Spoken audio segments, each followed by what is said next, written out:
Hi everyone.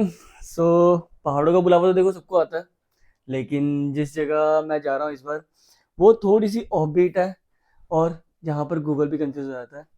तो चंडीगढ़ से निकल तो गए हैं, बट हमें रास्ता गूगल के सहारे नहीं पूछ पूछ के जाना पड़ेगा, क्योंकि वो जगह बहुत ही ज़्यादा सिक्रेटिव है और डरावनी भी है। लेट्स सी कहाँ पहुँचते हैं, सीधा मिलते हैं वहाँ पे।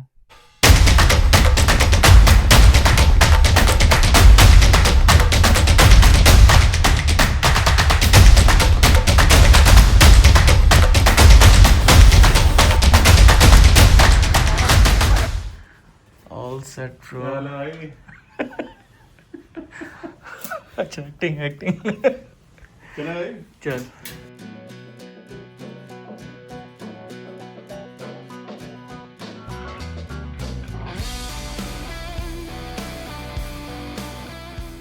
दिन के बजे हैं 12 और आज हम निकल पड़े हैं एक ऐसी जगह की तरफ जहाँ पहाड़ों की हवा ही मूड चेंज कर देती है। डेस्टिनेशन सिर्फ मसूरी नहीं, चंडीगढ़ से शुरू हुई ये राइड और आगे क्या क्या मिलेगा वो अभी हमें भी नहीं पता। तो गाइस, मैं आपको एक गवर्नमेंट के जो एम्प्लॉयज़ होते हैं उनकी मैं बिल्डिंग दिखाता हूँ। हमारा रूम कैसा है, आज बहुत ही बढ़िया है।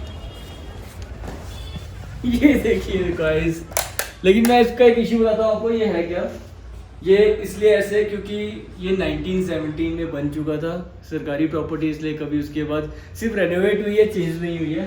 तो 1917 के हिसाब से बना हुआ है। 109 साल हो चुके हैं इस प्रॉपर्टी को बना हुए, इसलिए ऐसा कैसा है।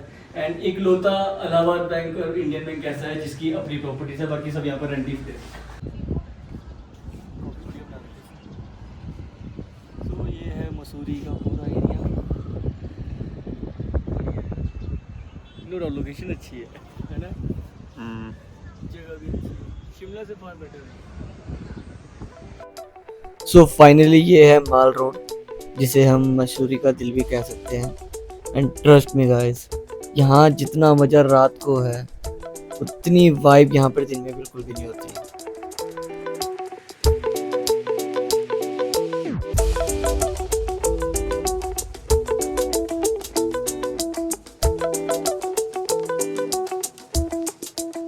आपको एक मज़े की बात बताता हूँ। ये मसूरी जो है ब्रिटिशर्स ने बनाया था, एंड ब्रिटिश टाइम में बनी ये रोड कभी सिर्फ अंग्रेजी ऑफिसर्स के लिए हुआ करती थी, इंडियंस को एंट्री तक अलाउड नहीं थी। और आज यही जगह सबसे ज़्यादा लाइव है, लाइट्स, कैफ़े और पहाड़ों की ठंडी हवा का साथ।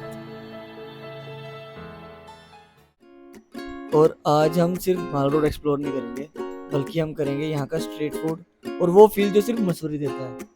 सो स्टे ट्यून्ड, क्योंकि ये जर्नी होने वाली है फुल वाइब वाली।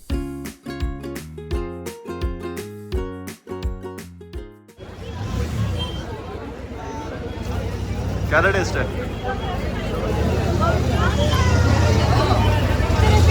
वीडियो भी लेनी में बहुत ज़्यादा अच्छी है। सो हम अभी निकल रहे हैं जॉर्ज एवरेस्ट की ओर। बट एक चीज़ का ध्यान रखना, चाहे जितनी मर्जी गर्मी हो, चाहे जितनी अच्छी धूप आ रखी हो, ठंड कम नहीं होना चाहिए। वो तो अलग चीज़ है, लेकिन ठंड है यार। सुबह और शाम की बहुत ठंड है यार, रात को भी बहुत ठंड थी और रात को तो बहुत तेज हवा चलती है, एंड सुबह सुबह की भी ठंड है। माल रोड की हसल वसल छोड़ के अब हम निकल पड़े थे मसूरी की सबसे आइकॉनिक और अंडररेटेड स्पॉट की तरफ, जॉर्ज एवरेस्ट।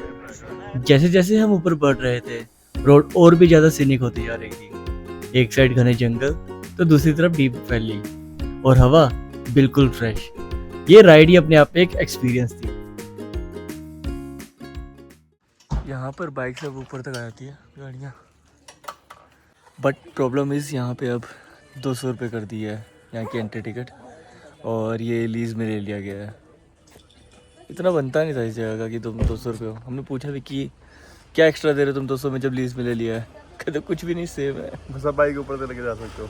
बाइक पहले भी आई जाती थी, तो हम कहाँ लेके आए थे? हम लेके नहीं आए थे, हम पैदल आए थे, लेकिन 1 किलोमीटर ऊपर आ जाती है। तो लगभग 500 मीटर का ही रह चुका है ट्रैक, उससे थोड़ा ज़्यादा ही होता है, 700 मीटर हो जाता है। चलो लेट्स सी, जब आए तब देखना तो आई है। और फिर हम पहुंच गए उस जगह जिसका नाम सुन के शायद आपको माउंट एवरेस्ट याद आ गया होगा। पर इंटरेस्टिंग बात यह है कि सर जॉर्ज एवरेस्ट का एवरेस्ट से डायरेक्ट कनेक्शन उतना सिंपल नहीं है जितना लगता है।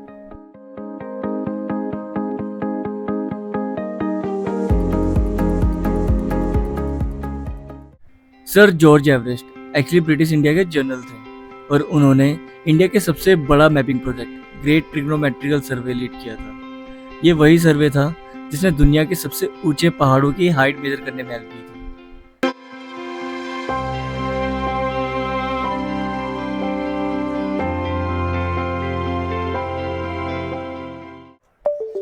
एक फन फैक्ट बताऊं, माउंट एवरेस्ट का नाम उनके नाम पर रखा गया, लेकिन खुद सर जॉर्ज एवरेस्ट इसके अगेंस्ट थे।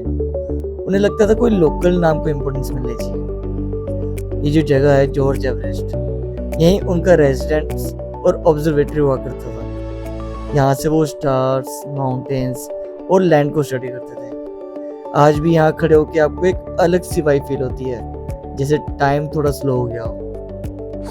हम 500 मीटर चल चुके हैं एंड आगे व्यू खुलता जा रहा है। रास्ता इतना मुश्किल नहीं था, बीच में जो स्टेयर्स आती है वो थोड़ा थका देती है, बट वो टेम्पररी होता है कुछ सेकंड्स का। फिलहाल ऊपर जाके आपको व्यू दिखाता हूँ। सामने हिमालयन माउंटेन्स के ग्लेशियर्स दिख रहे हैं।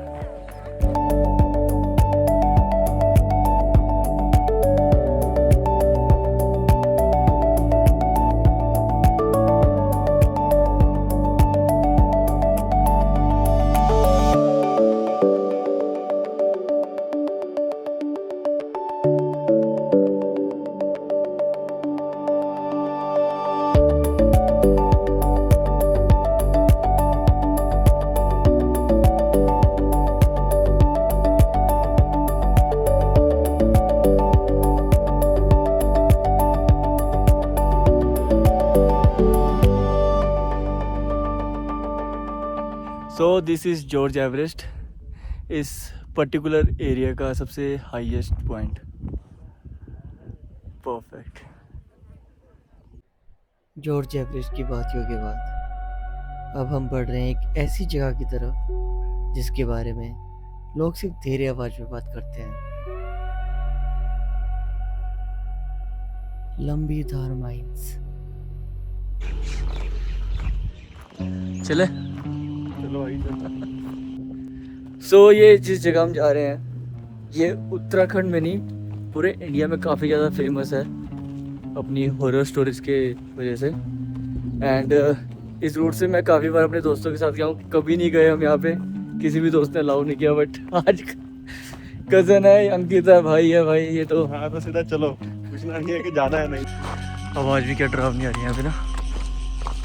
ये वाली वीडियो बना लेंगे, आवाज़ सुनो आप। जब मैं लास्ट टाइम यहाँ से भद्रराज टेम्पल जा रहा था अपने फ्रेंड्स के साथ, तो वहाँ क्या था, हम यहाँ पे 5-6 बजे पहुँचे थे। काफ़ी थोड़ा अंधेरा होने वाला था, तो जो बाहर मैगी पॉइंट है ना, उससे बात ही करते, कहता भाई यहाँ कल ही कुछ कांड होके हटा है। और जैसे ही हम थे वहाँ पे एक लड़की चिल्लाई यहाँ से ज़ोर से, और सारे के सारे भागते हुए आए। उस लड़की को फिर हॉस्पिटल ले गए और वो बहुत उल्टी हरकतें कर रही थी, बहुत ज़्यादा अजीब।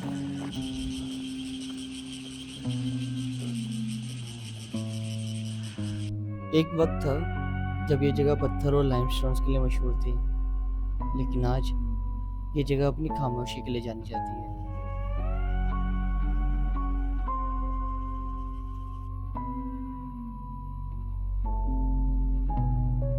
कहते हैं यहाँ हजारों लोगों ने काम किया और काफी ज्यादा लोग यहीं दब गए, यहीं खो गए।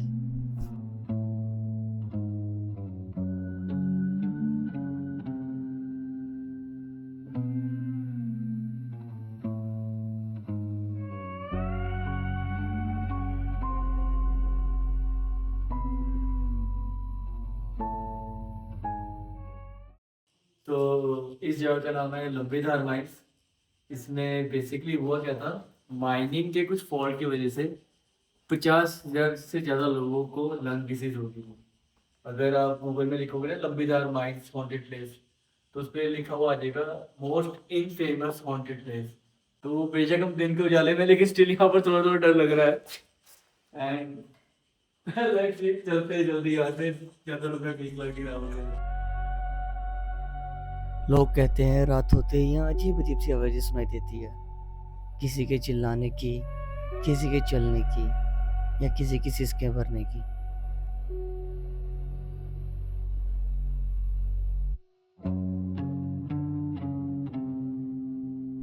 सच क्या है ये तो पता नहीं, पर उस वक्त जो फील हो रहा था वो नॉर्मल नहीं था।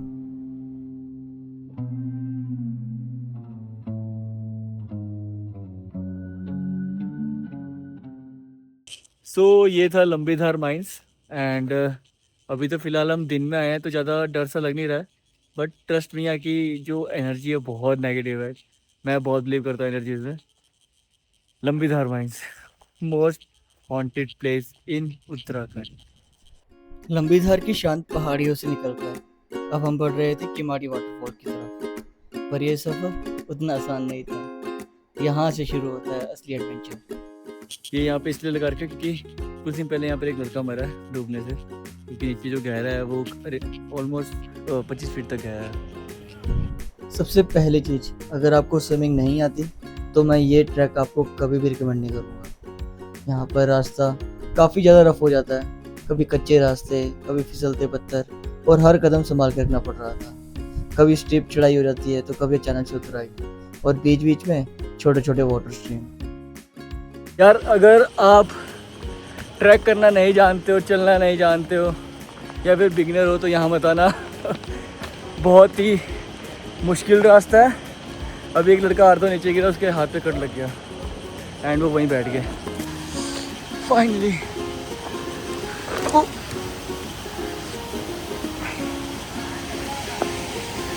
लेकिन हमें ढूंढना है गहरे वाला पॉइंट। काफ़ी झरने है भाई यहाँ।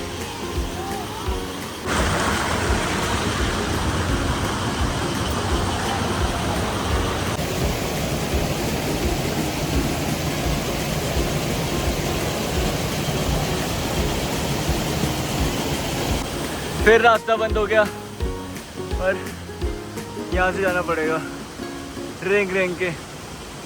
ध्यान से जाइयो। और फिर थोड़ी देर बाद हवा में एक ठंडक और नमी महसूस होने लगी। दूर से आती पानी की आवाज़ ने सारी थकान मिटा दी और फाइनली वो पल आ ही गया, किमाड़ी वाटरफॉल। सामने गिरता हुआ पानी और उस तक पहुंचने के लिए की गई मेहनत, दोनों का कॉम्बिनेशन नेक्स्ट लेवल फील दे रहा था।